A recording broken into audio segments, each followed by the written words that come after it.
7th, 8th, 9th ఈ మూడిట్లో మన రాజ్యాంగంలోని కొన్ని సెక్షన్లు తీసుకొని సిలబస్ లాగా పెడితే నీ బేసిక్ హ్యూమన్ రైట్స్ ఏంటి, నీకు ఒక చోటికి వెళ్తే ఏదైనా ప్రాబ్లం వస్తే నువ్వు దాన్ని ఎలా కంప్లైంట్ రేజ్ చేసుకోవాలి, సివిల్ కేసు అంటే ఏంటి, క్రిమినల్ కేసు అంటే ఏంటి, ఎవడిది లేదు. సింపుల్ ఏంటంటే మన దేశంలో నాకు బాగా కోపం వచ్చి దరిద్రం ఏంటంటే ఒక డ్రైవింగ్ లైసెన్స్ అప్లై చేసుకోవాలంటే నీకు ప్రాసెస్ ఎవరు చెప్పాడు కరెక్ట్ గా. బ్రోకర్ దగ్గరికి వెళ్తే వాడన్నా 3,000 అవుతుందంటే వాడు చేసేస్తాడు.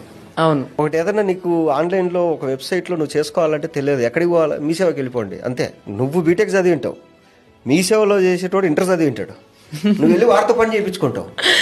తెలియదు నీకు. మన గవర్నమెంట్ ఏం చేసిందంటే జనాలు ఎడ్యుకేట్ అయితే ఫ్యూచర్ లో రాజకీయాలు దెబ్బతింటాయి కాబట్టి ఈ నా కొడుకులు రాజ్యాంగం అంటే ఎందుకు తెలియకూడదు, ఒక గవర్నమెంట్ ప్రాసెస్ ఏంటో తెలియకూడదు, ఇది తయారు చేసి పడి. చిన్నపిల్లలు ఉన్నారు, మీరు చెప్పినట్టు రేపు అటెంప్ట్లు అవి ఇవి జరుగుతున్నాయి. వాడికి 7th క్లాస్ నుంచి సిలబస్ పెట్టండి పోక్సో యాక్ట్ కింద, వాడికి తుచ్చు పడుతుంది.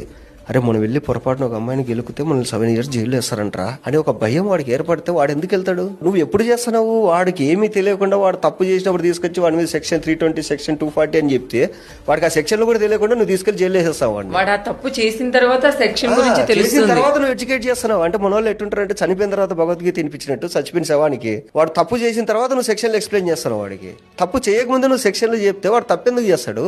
ఎడ్యుకేషన్ సిస్టమ్ లో ఫిజిక్స్ లో అలా అయింది ఇలా అయింది, సైన్స్ లో దీని షేప్ ఎలా ఉంటుంది దాని అవి కాదురా నాకు తెలియాల్సింది.